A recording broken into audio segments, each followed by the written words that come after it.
How's it going, everyone? My name is Jimmy Champane. I hope you're having a great week, and welcome to my spoiler-filled review for Child's Play. If you want to see my spoiler-free review, I posted it earlier today, and you can check that out right here. I think, yeah, you can check it out down there in the description, and it'll also be in a card at the end of this video. So there's a lot of places you can go check it out. It's also on the homepage of my channel. Since I already gave you the general breakdown of what I thought of the movie in my other review, we're just gonna jump into it and talk about the kills because they were totally on point. My favorite one had to be Karen's boyfriend. I like that they set up he was cheating on his wife with her to just solidify the fact that he was a huge douchebag, and the way Chucky made him fall off the ladder and then you see his legs break, I thought that was funny. I didn't really like how he stood up when his legs both broke out horizontally. Like, that didn't really make a lot of sense, but the gore effect of seeing his bones pop through his skin looked great because it was all practical. I also thought it was kind of weird that the Christmas lights were still on even though they weren't really connected to anything, but I thought that was okay since Chucky sucked him into a leaf blower and then grinded his head to a pulp. I love the amount of blood in that scene, and I love seeing his skull with no face on it, and then they push it even farther by showing us close up this face put onto a watermelon with all the little teeth pushed in and his eyeballs put in for good measure. I thought that was great, and getting to see Andy and his friends wrap it up and present it to Detective Mike Norris's mom,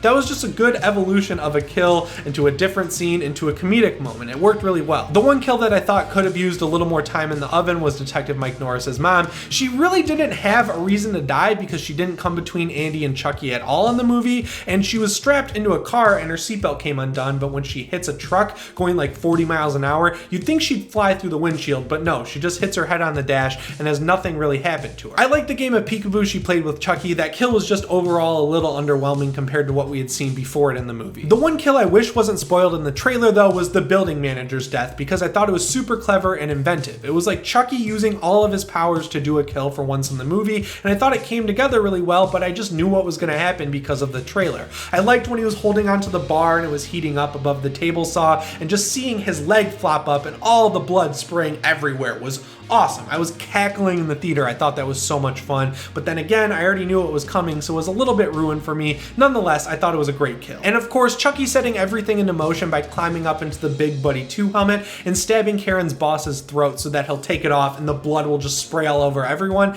It was hilarious to watch that. I hope that was supposed to be funny, and it was just great to see all of these kids getting sprayed with some pretty good fake looking blood. So overall, I love the prosthetic kills. I thought they did a great job with most of them. The only one that could have used more work was Detective Mike Norris's mom. And now we have to talk about Chucky. I will admit that it was a little jarring the first time I saw him because the animatronic as a whole doesn't look great. It's definitely in that uncanny valley zone where it doesn't really look like a toy someone would want, but as the movie goes on and you see his relationship develop with Andy, he starts to grow on you. Like, he's so ugly that it comes back around and he becomes cute. I might be the only person who thinks that, but by the midpoint of the movie, I had some good feelings for Chucky. I thought he was looking pretty good. The problem is the CGI was just horrible. When they do it animatronically, it starts to drop frames and it kind of looks like stop motion. There are moments when Chucky's walking into a room and he just looks like a CGI doll and no one's really interacting with him right, and I didn't love that. The best scene with Chucky to me was when they were playing the type of chess game that Andy made up with the characters he drew himself. I thought that was really funny. I thought it was really endearing and it helped grow the character, and I like that it evolved into the cat scratching Andy and then Chucky killing the cat. It was good plot development there that really didn't exist in the rest of the movie. And the weird thing is they found a great middle ground earlier in the movie when they had Andy walking into his bedroom with Chucky and holding his hand so the animatronic could walk. It was clear that it couldn't walk on its own, but at least it wasn't the CGI one we see later, and it builds their character development. I thought that was cool that Andy was just showing his new friend his bedroom, and I wish they just had him hold his hand a little bit more. I guess it goes off the rails pretty soon after that, but hey, I thought it was cute and I wish they would have done that more because it looked the most realistic to me. I guess now's a good time to compare the voices between Mark Hamill and Brad Dourif, and I gotta say, Mark Hamill didn't really even come close. I'm glad that he didn't go into full Joker territory with this character. I like that he had a sort of cute tone to it, and he did sound like a voice that would be for a toy like this. It just didn't really hold a candle to Brad Dourif's flame. Brad Dourif really came into his own in the second Child's Play movie, I will admit, but he's iconic as the character, and we got to see him alive before he became Chucky, so the voice was already in our heads once he did. I thought that was really smart in the original, and that's something they never really matched here. It's just Mark Hamill is the voice from the very start, and I also didn't think there was enough contrast between the good Chucky and the evil Chucky.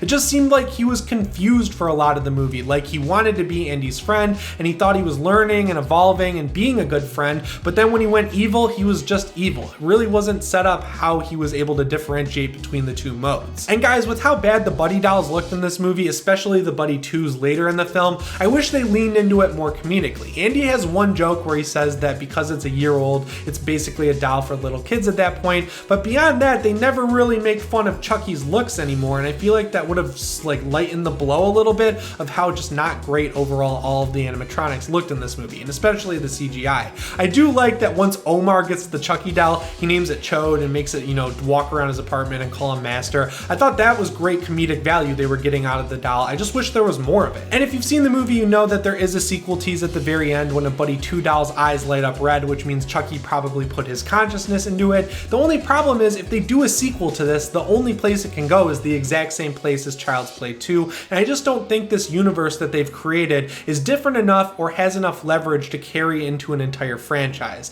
I think this was a good one-off reboot of the original movie. I just don't really think they can take it anywhere at this point. While I thought the plot was simple and effective, I wish it wasn't so predictable. It was predictable to the point where literally I guessed the entire thing about a year ago. Like, as soon as this movie was announced and they said what it was, and we got a few pictures coming out of the official press channels, I pretty much pieced together the entire thing. That Chucky was going to become Andy's friend, even though he's a little bit ugly. He was going to go crazy because he has this warped sense of friendship and start killing people. And then at the very end, there's going to be this whole crazy blowout where he hacks into the Buddy 2s and makes them go crazy as well. I guessed all of that months ago. You can go fact check me in other videos. I don't have time to go back and find it. And before I wrap things up here, I wish this movie came closer to the level of the original Child's Play so it justified its existence a little more.